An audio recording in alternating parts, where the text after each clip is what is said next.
Tyson. 4 rounds, 10 rounds, gonna be just like this.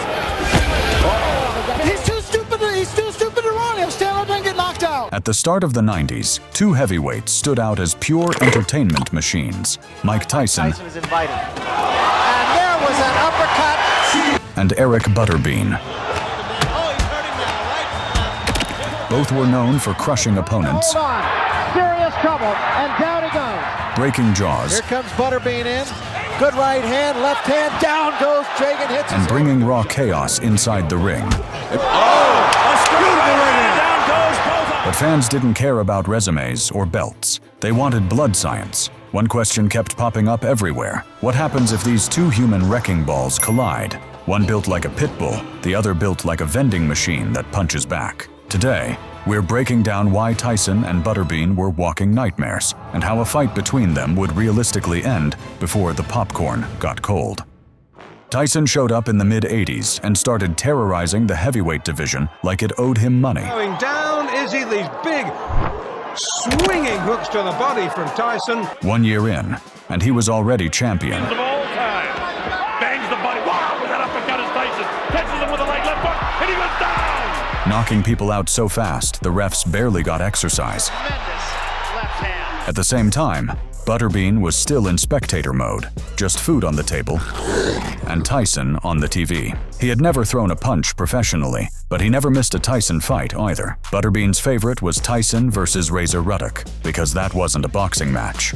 It was a warning to the entire division. One thing Tyson have is that he's been knocked out before by a lesser opponent, and he's going to sleep again. This one was pure chaos in boxing gloves. Tyson's comeback brawl after the Douglas disaster, and Ruddock came in looking like a man who didn't believe in backing up. Scheduled for 12. Cut which missed. The big question, can Ruddock... From the opening bell, it was two freight trains on the same track. Because a hurricane is building up. There's a big right fight. Cut this tension with a knife. Both men throwing punches, any one of which could stop it. Into the opening round.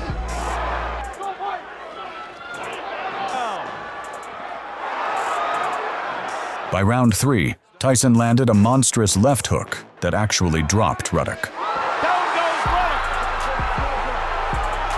He says he slipped. But Steele is counting. Still, Razor wouldn't quit. Ready for it. He threw his bomb. Oh, all right. By Tyson doesn't seem to care. A hard body punch by Tyson hitting afterwards. Ruddock just went back. Now he's trying to get his uppercut. There's a left by Ruddock. A left by Tyson, and down goes Ruddock. What a counterpunch. Then came round 7. Tyson cornered Ruddock, unleashed a brutal combination, and Razor staggered sideways like his legs were suddenly made of jelly.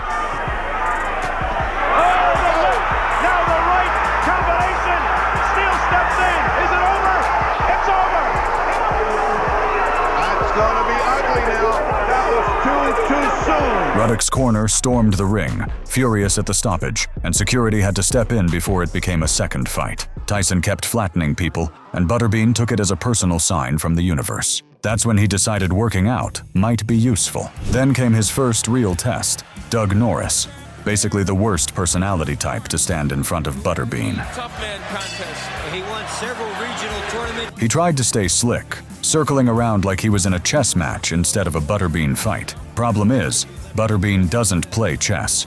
He flips the table. Right in. Being the nickname and going all over the place in round 1. In fact, he's landing anytime he feels like it. A few shots slipped through, then a few more, and suddenly Norris was moving like his brain hit airplane mode. Butterbean coming forward with some good shots. You're seeing some tough things. Windmilling by Butterbean. He still has that. By round 2, balance was optional. One clean connection later, gravity clocked in for overtime. Norris went down face first, like a bad download that crashed mid-install. Well,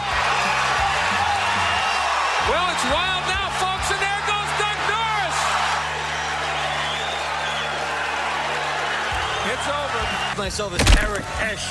He's his right hand there, and he gets away with the windmill. Butterbean didn't just beat Norris, he erased him. It was so quick and so violent it gave people flashbacks to Tyson turning Marvis Frazier into a cautionary tale in under a minute. Scoring system if the rounds wind back.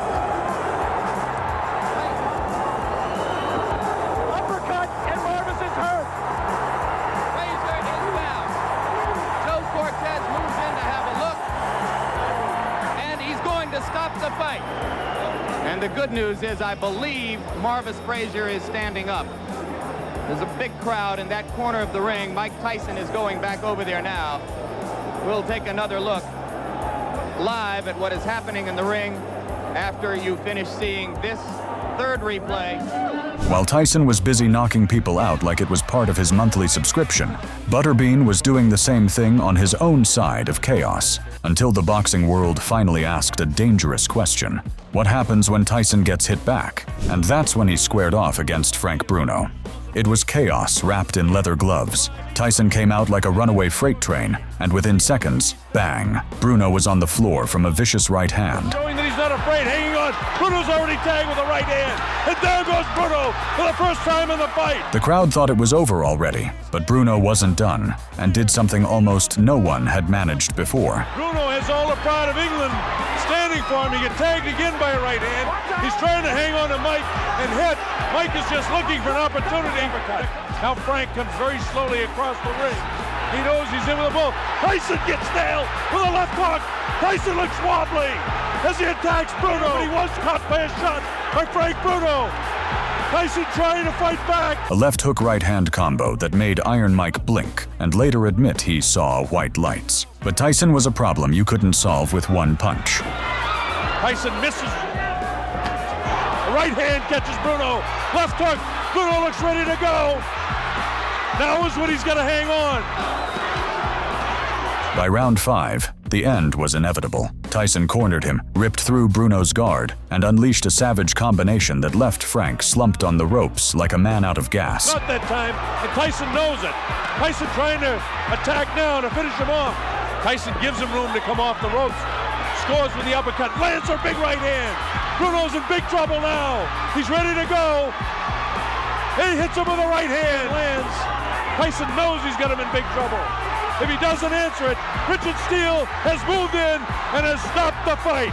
Michael Tyson wins on a 5th round TKO. This was the sequel nobody needed, but everyone wanted. Frank Bruno, the proud new WBC heavyweight champ, came in with muscles on top of muscles, the kind of physique that looked like it could stop a truck. Unfortunately for him, Mike Tyson isn't a truck. Pounds heavier, almost 4 inches taller, huge reach advantage, and here we go, round 1. From the first bell, Tyson looked like a man who'd been locked away with only one thought in his head: get everything back. He's not going to let Mike do, he's learned to hold on, which he did with McCall, Spills Lane. Tyson's people wanted to bob and roll, be less of a target. That's the first one he felt the steam. That was a nice effort. And anytime, oh, here comes Tyson. Tyson with a combination with 20 seconds left in round 1. Hey, Gurley, you can't fix a chin that was never great to begin with. A left hook by Tyson, but Bruno comes forward. By round 2, Bruno's face was spelling trouble in capital letters. In every instance, anytime he gets close to... Oh, a left hook by Mike Tyson, flush on the face of Frank Bruno. Another left, and a combination by Tyson. Round 3 came, and so did the storm. Tyson who fought McNeely and Mathis. Here's a combination uppercut by Tyson. Tyson laying it on, pouring it on. Down goes Bruno into the ropes. And it is all over.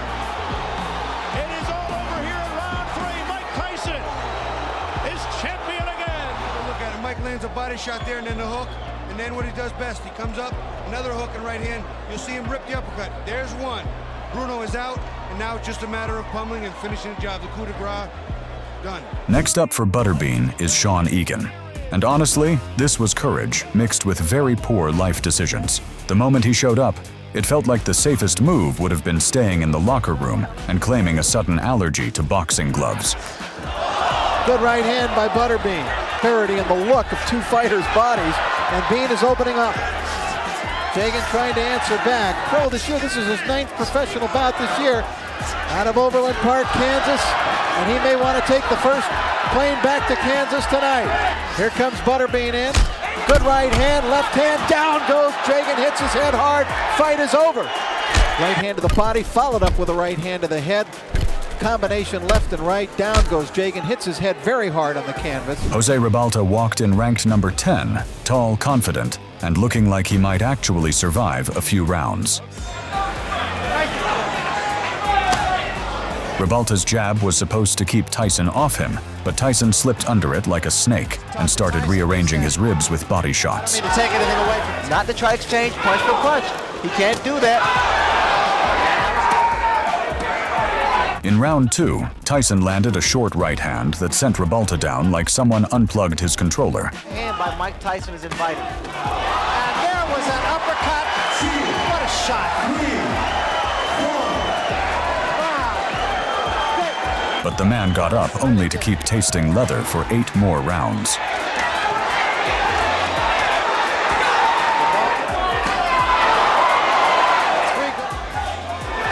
Ribalta got himself in trouble. By round 8, Ribalta looked like he was stuck in a washing machine set to pain cycle. Tyson dropped him again. And Jose got the worst of that one. The mouthpiece goes, and Tyson is on top of him. Ribalta ties him up. There is no spring. And there's a smashing left hand. And wisely, Tony Battle will send 5. But the man just refused to quit. Finally, in round 10, Tyson decided enough was enough. He trapped Ribalta on the ropes and started throwing punches like he was trying to punch his way out of jail. There's a big right hand, and Ribalta is about to go. And another big right hand, back to the bottom. He actually caught Tyson, ran from him. Until... Oh, what a shot, and Ribalta's down. He is up, but oh, he's seriously hurt this time, though. Hey, how you doing? Yeah, that's a fighter. And that's it. I want to say that there's no way Ribalta could win the fight, but I think the official was wrong for stopping it. On August 19th, 1995, Mike Tyson came back to the ring after 3 years away, and poor Peter McNeely basically signed up to be the welcome mat. Keep laughing, keep laughing. If any one of you that doesn't respect me or what I'm doing or what I've been doing for the last 3 months since it was been announced, and going against a guy like this, you'd have a big dump in your pants. I'm Hurricane Peter McNeely from Medfield, Mass. On Saturday night, watch me kick Tyson's ass. But if you haven't made your pay-per-view arrangements yet, make them soon, because remember what happens when I wrap you in my cocoon. And last but not least, Medfield! McNeely hyped it like a blockbuster, but Tyson wrapped it up faster than microwave popcorn. Comes right at Mike Tyson. Down goes McNeely. Seconds into the first round.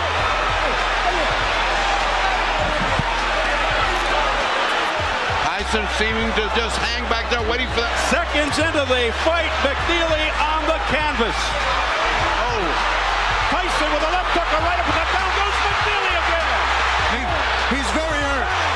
He can barely stand up.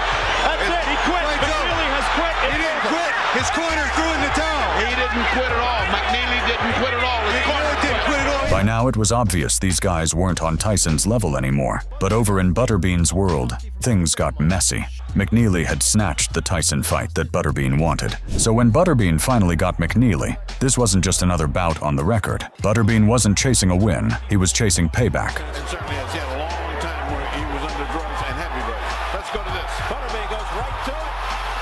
Fighter, he fights good 4-round fights. It's lighter than Butterbean. There's a little Too much. Didn't die in a train on his life. to the glove of McNeely.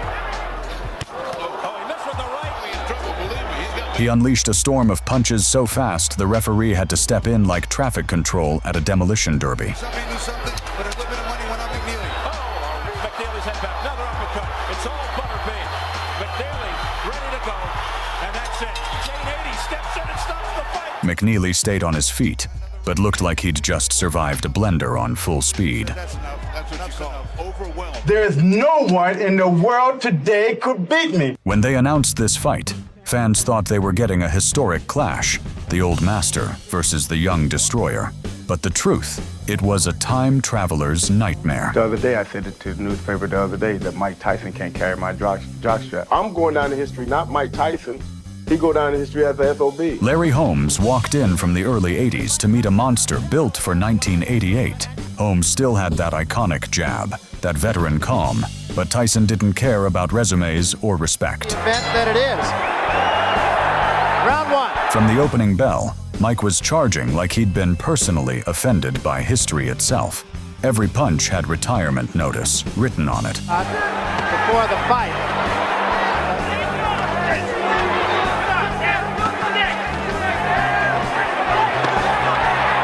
There's a left hook. There's a right hand lead. That was a big right hand. Best punch of the fight. Then round 4 arrived. The round Holmes' comeback officially expired. Tyson smelled weakness and went full executioner mode. What? And down he goes again from another right. Because he's not steady. He needs to hold on. It will take every bit of savvy that this man has. 40 seconds left. Quill Street. And took another big right hand. He still has to be careful because Larry. Oh, that shot. That's huge it. Right hand. That should be it. And down goes Holmes, and that's going to be it. It's over. That's all. Knockdown now. Let's take a look at it. Big right hand right up on the top of the, over the eye. It was a short right hand, overhand right, his arms, trying to cover up. Here at this point, referee should have stepped in, but I guess it's respect of a champion of Larry Holmes' reputation. Next on the list was Marcus Rode, a man who showed up with confidence way bigger than his survival plan. The fight felt like two bears arguing over food, except one bear clearly owned the forest. Not a bad amateur, a little bit of He has power. I mean, he's got a lot of knockouts. A big Rode, not exactly a ballerina in there, though. By the third round, Butterbean got bored, turned the switch, and sent Rode crashing down like his batteries ran out. Rhodes would move in there. There's no reason to move in. Right now, it's just a sideshow. Big ripping shots by Butterbean. Trying to get up on his feet, and it is over. It was the body shots. He had hit him a couple good ones. And, you know, you were right, Scott. Why would Rhodes stand in front of the main? Jackie Beard walked in smiling like he already knew the ending, laughing at Butterbean's body, like this was a comedy show instead of a fight. Tough man competition, and he just turned professional, so he's had a brief professional boxing career, but because it's a tough man fight. And Jackie Beard coming right at Butterbean, Mike McCoskey. Point out they're using 6. He started clowning mid-round, bouncing around and showboating, convinced he was bullying a soft target. And Bean says, come on. More of a pro style than he is a tough man. Right, because Bean just wants to punch it out.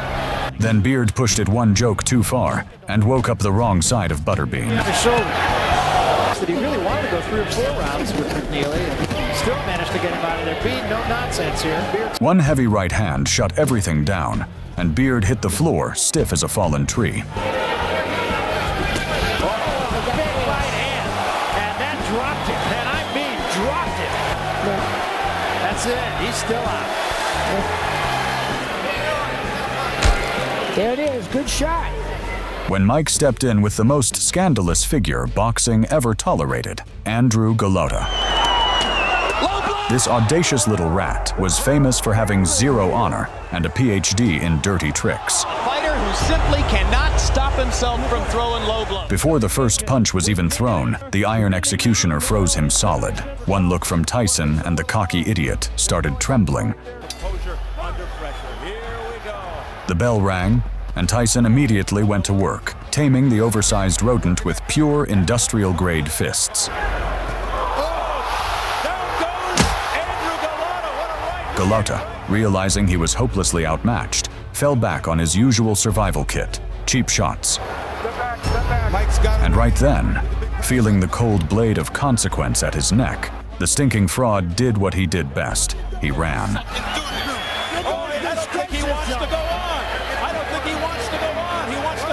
A full sprint, a historic retreat, and the entire arena made sure he heard exactly what they thought of the pathetic chicken who permanently booked himself a seat in boxing's Hall of Shame. Kevin Talon really chose violence when he stuck his tongue out at Butterbean. At the bell, he marched forward stiff and clueless, absorbing body shots like a heavy bag that forgot it could move. One of them against Talon.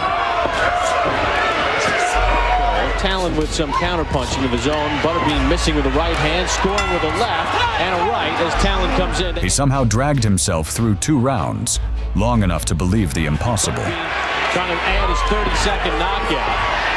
And he sends Talon down here in round 2. Round 3 came, reality set in, and Talon folded, finally surrendering to the canvas. Match Talon. Tyrell Jones, the great defensive lineman from the Dallas Cowboys. Big different psyche. It's a whole different sport. But the way Talon's getting pounded, he may think the opponent in front of him can nail him a little bit, like Funmaker. And Talon just scored a third-round knockout against Patrick Graham. Tired of flattening people on home soil, Butterbean took his talent south and turned Tim Burgoon into a traveling cautionary tale. Like Butterbean, though, I seldom add here we go. Right up once again, the beam. Oh, he's hurting now. Right to left. Tim goes down on One last heavy barrage, and the ref jumped in like a lifeguard, saving a drowning tourist. As good as I am, I know that I know how good I am. You know, I owe it to myself to go out there and beat Michael Tyson like I am his dad. He's made for me. Tyson. Tyrell Biggs walked into the ring, glowing with Olympic confidence. Tall, polished, convinced he was about to box circles around Tyson. In his mind, this was a classy footwork seminar. In reality, he'd just wandered into a demolition zone wearing ballet shoes. Throw the jab like he's doing now. He has found him. Biggs started painting his so-called masterpiece, flicking that long jab, dancing side to side, staying safely outside like Tyson was contagious. I admit it was 5 years ago, but he really bothered me. There's the hook. That's most damage. There was a big right hand. By round 2, the illusion shattered. Tyson slipped inside and unloaded a left hook so violent it split Biggs' lip, like he tried opening a soda can with his teeth. That Olympic smile instantly turned into a leaking fountain of high-grade regret. And now it's Tyson just hammering him. And there was a huge left hand. Those uppercuts. He took a big left hand there. What he said he was going to do. Huge left hand there by Tyson. And a combination by Tyson. Then came round 7. One thunderous left hook, and Biggs collapsed like a building whose construction budget mysteriously vanished. That was a tremendous left hand. Zip. He is gone right now. He has no legs at all. And 10 seconds to go in a round. There's a left hand. He's down again. It's over. It's all over. Look at the right hand of Tyrell Biggs. It's down, and the left hook has been landed from round 1. Jonathan Whitfield thought height was a superpower. Butterbean saw it as extra surface area. In the tough man competition, Starts to rush in, and he stops. And he starts, and he stops. There's that right. Whitfield came in lean, shredded, flexing, like this was a mirror contest instead of a fight. He even threw in some mid-fight taunting, which is basically ringing Butterbean's dinner bell. trying to get that jab out. Patience by Butterbean. Now he rushes in. He sees an opportunity to face some better competition. Yeah, he says his technique has been to wear people. Butterbean now. Butterbean knows he's closing in. Whitfield, watch out. Hey, you want to be famous? One heavy sequence later, Whitfield spilled backward through the ropes, folded up from body shots. And Ed, I called it. That's what I called. Exactly. Affair. And now Whitfield is helped up, and that is it. George Clark walked in calm, confident, and tragically uninformed. Butterbean answered with a short combination that sounded like furniture falling downstairs. Oh, beautiful. Oh, boy. Hart trying to fight back. Butterbean digging to the body. Down goes Clark for the second time. 1 second he was in the ring, the next he was exiting through the ropes like they were an emergency exit. Good right hand by Butterbean. Clark trying to fight back. That's it. Clark is down and out of the ring. Fight is over. And finally, Butterbean just overpowering. Look at his eyes roll up. This man is going down. Fresh out of prison, and with the boxing world watching his every move, Mike Tyson stepped into the ring against WBA champion Bruce Seldon. The stage was set in Las Vegas, Tyson's aura of menace against Seldon's fragile reputation. Bring them together. Here we go. Round one. Scheduled for 12. And Bruce has used that jab, but already got to get to Mike Tyson. Okay? with the right hook to 10. Now there's the left jab. Less than a minute in, a short right hand glanced off Seldon's head. Oh, down goes Bruce Seldon. Come on. Yeah, a nice long rest there, but he has felt. Back comes Seldon. Steve, there are two unalterable truths in boxing. If you have a great chin, you don't have a great chin, you can't get one. You can't buy one or learn one. Oh, forget it. He's wobbly. You can always punch, and that's it. It's over in the first round. This one was supposed to be Tyson's big comeback, but for the first few rounds, it looked more like Francois Botha had come to play bully instead of victim. Good opinion. Let's see what he does. The bell for round one. Franz Botha tactics. And it just... Does Botha have the ability to combat this? Botha certainly doesn't look afraid. He's standing. For 4 rounds, Botha outboxed him. He jabbed, he clinched, he whispered insults, and even laughed when Tyson missed. something that is not necessarily respectable. And Botha backing up as well. Really not the strategy Botha said. Way, but Mike's got to fire. Oh, good right hand by Francois Botha. I'll tell you what, I don't like fighters that... Then round 5 happened. Oh boy.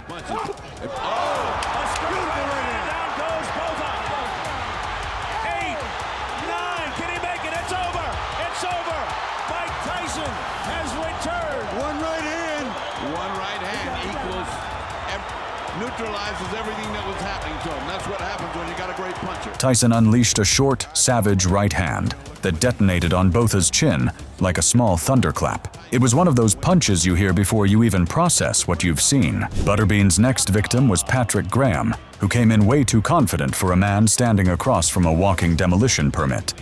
Vaporized. He's added a little left jab to his... Gil Clancy said his footwork's getting better. That confidence lasted exactly as long as it took to eat a few heavy shots. Suddenly, Graham wanted space, air, and possibly a different career. Graham seems to be losing just a tiny bit of his will. Butter uses jab. He can do a lot. And Butterbean counters over the top of the jab. Then Butterbean swung again, and Graham didn't lose the fight. He lost his ring address, getting launched outside like the ropes were optional. And he winks at George while you're talking to him, and then knocks Graham through the rope, and Jay Nady has seen enough. 1-2, left hook to the top, right crushing to the body. Kenny Craven came in thinking distance was his cheat code against Butterbean. That confidence already had cracks in it the moment he stepped through the ropes.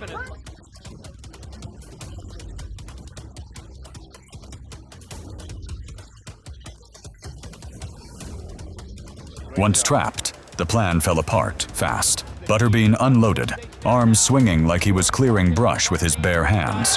And here comes the inevitable.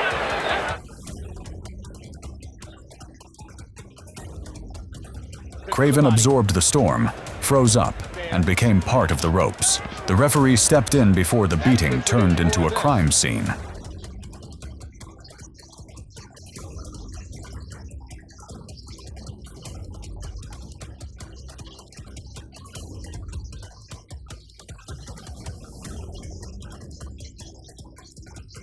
The undisputed champ, Mike Tyson, walks in like a storm in a silk suit, calm on the outside, thunder underneath. Across the ring, Tony TNT Tubs, former WBA champion, stands with fast hands and slower feet, carrying a few too many reminders of dinner. Mercanti says they're all set, and there's the bell for round one. Round 1 was like a chess match played with sledgehammers. And you can begin to see the startling hand quickness that Tubbs brings. Startling punch twice, under nose. Tyson missed with the left hook. Then came round 2, and the patience snapped. Tyson started digging into the body, short hooks that sounded like someone slamming a door on ribs. Good left by Tyson. Tubbs reeled. 30 seconds left. But when he pulled away, Tyson uncorked a left hook that detonated on Tubbs' head like a flashbang. Tubbs is hurt. Tubbs is hurt badly. It was a left hook. And it's over. Odell Hadley has jumped in the ring. The fight is over. And I want to perform because the last fight, the Tyson and Bone Crusher fought was a waltz. And I don't plan to do the waltz. But the night of the fight, after the bell ring, I have no respect for him at all. Pinklon Thomas walked in with one of the best jabs in the heavyweight division. Smooth, technical, the kind of jab that made other men rethink careers. But on that humid Vegas night, he found out what happens when you try to jab a thunderstorm. Tyson is a 6-1 favorite. Tyson starts out with the right hand. From the first bell, Tyson came out like a man who'd just been told patience was for the weak. I said earlier, the key to this punch, the jab breaks the rhythm. Another big left hand. Thomas is hurt. Got it. And another left hand. His legs are not rock solid at this moment either. And a big left hand right on the jaw of Pinklon Thomas. Thomas is in all kinds of trouble. Thomas, to his credit, wasn't scared. He fought back. He used the jab, tied Tyson up, even landed a few clean shots that reminded everyone he was no pushover. Here's Mike Tyson a little bit, right? He scored with that. But Tyson had zero interest in boxing lessons. He was teaching demolition. There was a big uppercut by Tyson. And a left hand, and that staggered Thomas. And a right hand behind it. Thomas in trouble again. And now Tyson moves in for the kill. 2 uppercuts and a left hand. Thomas trying to hold on. Serious trouble. And down he goes. No! It's over. It is over. Tyson exploded with a left hook that rattled Thomas's head like it had just been unbolted. He's still in position to throw more punches, and it's just a matter of time. That left hook there was deadly. George Lindberger didn't even give the crowd time to sit down. Bell rings. Butterbean fires 2 punches. That's it. Ultimately, of course, he's fighting. Oh! It didn't take long. Oh, it didn't take long for Butterbean to score. I don't think he's with us. That's it. He's out. On his feet, he's out. I have that one punch. I don't know how quick that was. I think that was about the quickest knockout I've ever seen. That's the first punch. Try to stick that jab on him. There's that right to the bite, and the left hook that landed flush on the jaw. Oh, that was a very wicked punch, and he shouldn't protest at all. He could have been seriously damaged if he continued against Butterbean tonight. There it is again. Just like the rest of the cocky geniuses before him, Rodney Phillips decided Butterbean's punches were safe to experiment with. Right hand as we come to the end. That confidence lasted about 5 seconds. Then reality showed up wearing gloves and weighing a fridge.